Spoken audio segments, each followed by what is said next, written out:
દિલીપભાઈ, અનારબેન ને ટિકિટની વાત અમે નથી કરતા. અમે તો એમ જ કહીએ છીએ કે અનારબેન માટે તો હજી દૂરની વાત છે, પણ નરેશભાઈ હવે ફ્રી થયા એ સેન્સમાં. પહેલા એમને હતું ને, વારે ઘડી એમને પેલી ઈચ્છા બહુ થતી કે અહીંથી લડીએ ત્યાંથી લડીએ. તમને તો યાદ હશે, તમને બંનેને ખબર યાદ હોવું જ જોઈએ, બહુ દૂરની વાત નથી આ. બહુ હું જે કહી રહ્યો છું બહુ જવાબદારીપૂર્વક કહી રહ્યો છું. ઠાકર સાહેબને અને દિલીપભાઈને તો ખબર છે, કદાચ લોકોને બહુ ઓછી ખબર હોય ગુજરાતમાં. કોવિડના બીજા વેવ વખતે હું બહુ જવાબદારીપૂર્વક કહું છું કે નરેશ પટેલ, પછી પીકે અને શંકરસિંહ વાઘેલા, આ ત્રણ લોકોનું બહુ એક વ્યવસ્થિત એક આયોજનબદ્ધપૂર્વક એ લોકોએ અનેક બેઠકો અને અનેક મિટિંગોને આયોજનના અંતે કોંગ્રેસ પાસે રજૂઆત કરેલી હતી કે જો નરેશ પટેલ કોંગ્રેસમાં વાજતે ગાજતે, આ મારી જાણકારી છે અને મારા સૂત્રોના આધારે છે, હું એ પ્રમાણે હું તમને કહી રહ્યો છું. આ કોવિડના સેકન્ડ વેવ વખતની વાત છે, બહુ ખતરનાક વેવ હતો, એને આળાગાળાની વાત છે કે જો નરેશ પટેલ કોંગ્રેસમાં વાજતે ગાજતે પ્રવેશ કરે તો પીકેની ગેરંટી એવી હતી કે ભાઈ સરકાર બની જશે, આ સરકારનું ખલાવી નાખશું, કઈ ભારતીય જનતા પાર્ટીની સરકારને. અને બાપુ જે છે એમાં સંપૂર્ણપણે તમામ જેને કહેવાય ને કે રણનીતિકારની ભૂમિકામાં પીકે સાથે ગોઠવાયેલા હતા કે આ સરકાર ઉથલી જાય, આપણે કોંગ્રેસનું રાજ સ્થાપિત થઈ જાય. આ બધી રજૂઆતો સોનિયા ગાંધી સમક્ષ કરવામાં આવી હતી, મિટિંગોનો દોર ચાલ્યો હતો. રાહુલ ગાંધી મારી સમજને જાણકારી મુજબ આખી વાતને ડીરેલ કરી નાખી કે આ નહીં થાય, નથી કરવું. અધરવાઇઝ નરેશ પટેલ કદાચ એ વખતે બહુ ઉત્સાહપૂર્વક, કારણ કે કોવિડમાં સરકારની લોકપ્રિયતાની પથારી ફરી ગઈ હતી, જે ઊભી કરેલી સો કોલ્ડ લોકપ્રિયતા હતી. અને કોવિડમાં લોકો તમને કોઈ લોહીના આંસુએ રોતા હતા કોરોનામાં, અને એનો એક સેન્ટિમેન્ટલ તમે ફાયદો લઈને પણ સરકાર ઉથલાવો તો કોઈ વાંધો, કોઈ કકળાટ કરે એમ હતું નહીં. એ બધી યોજનાઓ થઈ હતી. હવે નરેશ પટેલ, આપણે એ વખતે બધા પ્રેસ, રાહુલ ગાંધી એમાં વચ્ચે આવ્યા, પણ મૂળ વાત એ છે કે આવી એમની રાજકીય મહત્વાકાંક્ષાની ઈચ્છા તો રહેલી છે નરેશ પટેલની. દિલીપભાઈ, અમે કઈ પૂછીએ છીએ કે શું નરેશ પટેલ હવે એમની રાજકીય મહત્વાકાંક્ષાઓ પૂરી કરી શકે એવી પરિસ્થિતિ ઊભી થઈ કહેવાય એમ? અનારબેનની વાત તો પછી છે, અત્યારે નથી. પણ નરેશ પટેલ આનંદીબેનના આશીર્વાદથી અથવા સહયોગથી, સહકારથી તમને લાગે છે કે આ ઠાકર સાહેબને કઈ કેવું છે? તો પેલા એમને સાંભળી લઈએ. હા, ના, એટલે કેન્દ્ર સ્થાને નરેશ પટેલ છે ચર્ચાના. કારણ કે નરેશ પટેલ 2012 થી 2025 સુધી વારંવાર એવા સંકેતો આપી રહ્યા છે કે એ રાજનીતિની અંદર પાટલા બારણે ક્યાંક ને ક્યાંક સક્રિય છે. કરે છે શું કે છેક સુધી આ બધી ચર્ચાઓ થાય છે અને છેવટે જે દિલીપભાઈ કહી રહ્યા છે ને એવી રીતે એમના જેટલા લોકોને ટિકિટ અપાવવાની હોય, ટિકિટ ભાજપ કોંગ્રેસ બધામાં અપાઈ દીધા પછી એમનું જે સ્ટેન્ડ છે એ સ્ટેન્ડ ભારતીય જનતા પાર્ટી તરફ આપણને છેલ્લે જોવા મળે.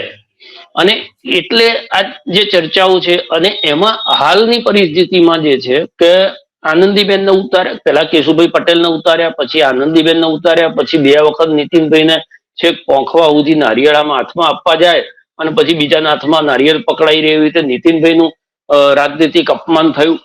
અને હવે એવું લાગી રહ્યું છે આ લોકોને કે હર્ષ સંઘવીને ડેપ્યુટી સીએમ બનાવ્યા પછી ભૂપેન્દ્રભાઈ પટેલ, જે આનંદીબેનના નજીકના ગણાય છે, એમને પણ ક્યાંક ને ક્યાંક બદલવા માટેની એક કોશિશ છે. ને એટલે તમે જોશો તો આજ પાટીદાર નેતાઓ જે ખોડલધામ સાથે સંકળાયેલા છે એ વારંવાર એવી વાતો કરે છે કે હવે જો પાટીદાર નહીં જાગે તો જે ક્ષત્રિય અને બ્રાહ્મણ રાજનીતિનું થયું એ પરિસ્થિતિ પાટીદાર રાજનીતિની થશે.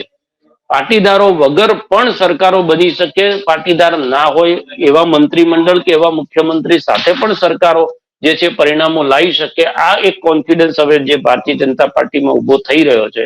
અને એના કારણે જે નિર્ણયો અમુક લેવાય છે, જે પાટીદાર ફેક્ટરને અવગણીને પાર્ટી લેતી હોય, એની જ એક વાત છે. એ વાત લઈ અને ઘણી ચર્ચાઓ થતી હોય છે કે ભાઈ તમારા પાટીદાર પ્રભુત્વને જાળવી રાખવું હોય. તમે જુઓ કે એક પાટીદાર અનામત આંદોલન સિવાય પાટીદાર સેન્ટિમેન્ટ હંમેશા ભારતીય જનતા પાર્ટી સાથે રહ્યો છે. એ એની કોર વોટ બેંક છે જ. અગર પાટીદારો અને પાટીદાર નેતાઓ પ્રત્યે પ્રેમ હોત તો કેશુભાઈ પટેલને જયારે ઉતારી દીધા ત્યારે મોટું જન આંદોલન પાટીદાર સમાજમાંથી થવું જોઈતું હતું, જે નહોતું થયું. આનંદીબેન વખતે પણ એ થવું જોઈતું, નીતિન પટેલ વખતે બિંગ થવું જોઈતું હતું ખોડલધામ ને ઉમિયાધામ બધા તરફથી કે ભાઈ નીતિનભાઈ પટેલ મુખ્યમંત્રી ત્યાં આગળ થવા જોઈએ, પણ એ વખતે નહોતું થયું. એટલે ક્યાંક ને ક્યાંક પાછલા બારણે જે છે દબાણ ઉભું કરીને એક કોમ્પ્રોમાઇઝ કરીને જે મેળવવું હોય મેળવી લેવાય. આ કામ અત્યાર સુધીમાં નરેશભાઈ કરતા રહ્યા છે. પણ એમની રાજકીય ઈચ્છા જે છે એ જેમ મયુરભાઈએ કીધું એમ મુખ્યમંત્રીનું ગાજર કોઈ લટકાવે તો એમની રાજકીય ઈચ્છા જે છે એ હંમેશા સળવળી છે. અને હાલની જે સ્થિતિ છે એ સ્થિતિમાં હવે એવું લાગી રહ્યું છે જે દિલીપભાઈએ કીધું કે અમિતભાઈના પગ પકડવા પડે, તો રાજનીતિમાં પગ પકડતા પકડતા ધીમે રહી ખેંચી લેવાની એક પ્રવૃત્તિ ચાલતી હોય છે. વાત સાચી છે, રાજેશભાઈની વાત સાચી છે કે પગ ખેંચી પણ લેવામાં આવતા હોય છે. તો રાજેશભાઈ જે વાત કરી ને એમાં થોડી રાજેશભાઈ થોડી તમે જે વાત કરી ને એમાં થોડું આગળ તમને કહું કે આ જે ફેરફારો થઈ રહ્યા છે એ 2027 ને ધ્યાનમાં રાખીને થતા હોય એવું આપણે એનું એક આકલન કરી શકીએ. કેમ? કારણ કે આપણે જાણીએ છીએ કે જે સરકાર બનાવવામાં આવી એમાં કડવા પાટીદારને મુખ્યપ્રધાન બનાવવામાં આવ્યા, ત્યાર પછી જે આખું વલણ તમે જુઓ કે જે લેવા પાટીદારો છે એમાં ભાજપ પ્રત્યે નારાજગી જોવા મળી રહી હતી અને એટલા માટે જીતુ વાઘાણીને ફરીથી લાવવામાં આવ્યા. અને એ જો નારાજગી દૂર કરવી હોય તો શું, તો બની શકે કે એનો એક ભાગ હોઈ શકે કે અનારને મોકલી દો ત્યાં કોઈ પણ રીતે. અને આનંદીબેન પટેલ પણ જયેશ રાદડિયાને મળવા ગયા હતા, અમિત શાહ પણ જયેશ રાદડિયાને મળવા ગયા હતા, અને જે ખોડલધામના ચીફ છે એને પણ મળવા ગયા હતા. તો આ જે સમીકરણો આની પહેલા જે બનેલી ઘટનાની હું વાત કરી રહ્યો છું, તો એ નેતાઓને તો ત્યાં મળવા ગયા હતા. કેમ? શાના માટે? એટલા માટે કે અત્યારે ભયંકર નારાજગી લેવા પાટીદારોમાં છે અને એ સરકારના અલગ અલગ સર્વેમાં તો બહાર આવ્યું જ હશે, એમાં કોઈ સવાલ નથી. માનો કે સર્વે ન કરે તો પણ સોશિયલ મીડિયામાં જે કોમેન્ટ આવી રહી છે એ કોમેન્ટ પણ તમે ઓબ્ઝર્વ કરો તો એમાં તમે એવું સ્પષ્ટપણે કહી શકો કે આ સરકારને જે સૌથી વધારે જો ક્રિટિસાઇઝ કરવામાં આવી રહ્યા હોય તો આ વર્ગ તરફથી કરવામાં આવી રહ્યા છે. તો એ શાંત કરવું હોય તો શું કરવું પડે? તો આવા બધા કદાચ બની શકે કે આની પાછળનું રાજકારણ આ રીતે ખેલવામાં આવ્યું હોય અને આપણને કંઈક જુદું બતાવવામાં આવી રહ્યું હોય એવું પણ બની શકે, અંદરખાને કંઈક જુદું પણ હોઈ શકે છે. તો આ મૂળ વાત અત્યારે આ ઊભી થઈ છે કે જે નારાજગી છે એ નારાજગી દૂર કરવા માટે શું કરવું. તો જે કેટલાક હવે પછીના જે રીતે જીતુ વાઘાણીને લેવામાં આવ્યા એમને એક વખત હાંકી કાઢવામાં આવ્યા હતા, તો ફરીથી કેમ લીધા એને? તો એ રીતે હવે પછીના પગલાઓમાં કદાચ એવું પણ આપણે હજુ ભવિષ્યમાં એવું જોવા પણ મળશે કે આ પગલા નારાજગી દૂર કરવાના કેટલાક હજુ આવી શકે છે. જી મને મારે આપણા દર્શકો પણ ઘણા બધા જોડાયેલા છે. એક બે કોમેન્ટ બહુ ઇન્ટરેસ્ટિંગ કોમેન્ટ છે, જેમ કે હવે હું બે મૂળ પ્રશ્ન, જેમ કે અત્યારે આપણા સ્ક્રીન ઉપર છે કે ભાઈ કોળી સમાજનું મહત્વ કેટલું, એ આપણે અલગથી વાત કરશું, કારણ કે અત્યારે આપણે આ મુદ્દા પર વાત કરીએ છીએ. આ વિષયાંતર થઈ જવાનું. કોળી સમાજનું મહત્વ ઘણું છે, પણ હવે એના ઉપર વાત કરવી હોય અને કોળી સમાજ કઈ રીતે એક સાધનની જેમ વપરાઈ રહ્યો છે એના ઉપર અલગથી વાત કરી શકાય. આજનો મુદ્દો જુદો છે એટલે આપણે એના ઉપર નહીં જઈએ.